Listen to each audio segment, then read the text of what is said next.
nagko-close na yung gas agad.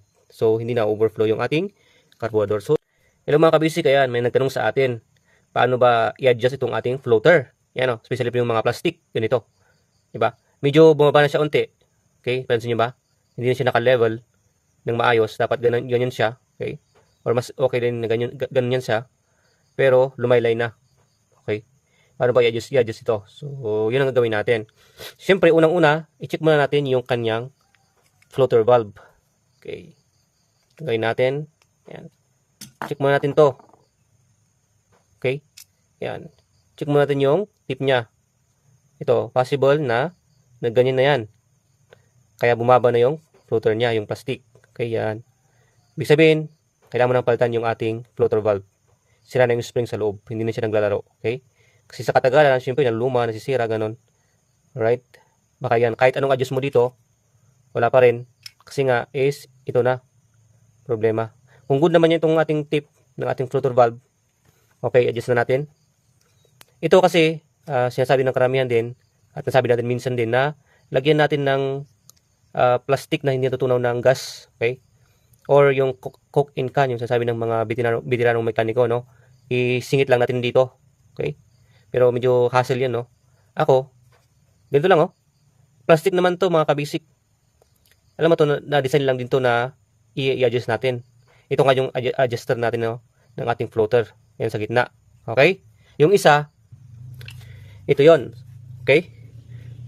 Madali lang siya din, kasi andito na ito yung adjuster niya. Tulak mo lang yan. Tulak mo yung pababa. Okay?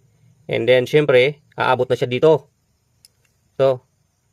So, mas madali na niyang itulak itong floater valve natin sa inuupuan. Yan.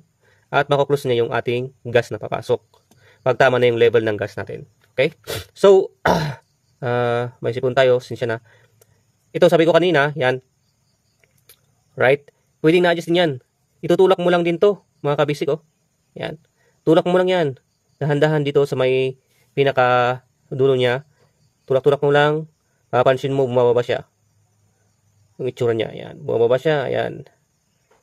Pababain mo lang. Yan, tulak-tulak. Yan. Pag bumaba na, okay. Lagay na natin yung floater natin. Floater valve. Yan. So, yan. Lagay na.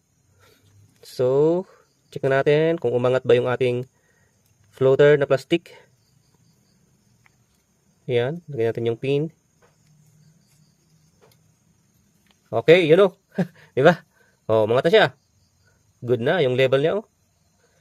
Pag na-pressure na ng gas doon sa taas, yun o. Ganda.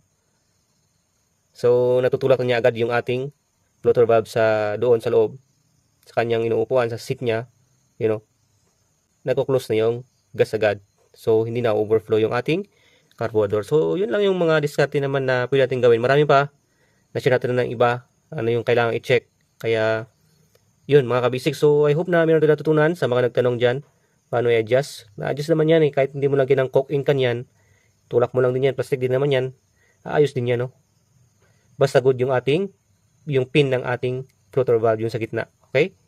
Hindi sira yung spring. Kaya yun lang mga kabisik. So I hope na natututo tayo and kahit unti-unti lang sa mga short videos natin. So yun lang mga kabisik. Thanks for watching and please like, share, and follow. God bless everyone.